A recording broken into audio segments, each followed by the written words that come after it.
safe, very good. Finally, after niya matulog. Okay. Oh, rate mo. 10 out of 10. Ang dulas mo. Ash, out of 10, rate it. Ano ba naluto? Kaya dalawa ikaw lang. Ako. Ito mo naman. Tignan mo, tama na ba? Tapos na. Ikaw naman naman minute. Tapos susunod ako. I like it.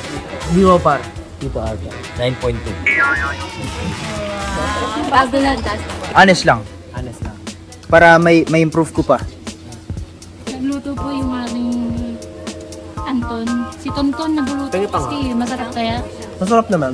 Masarap naman. Gusto ko yung may naman. Ay, yung sarap na ang may late ko Ayun, ngayon. hindi na napapawisan na. Sobrang sarap. Pinagpapawisan na.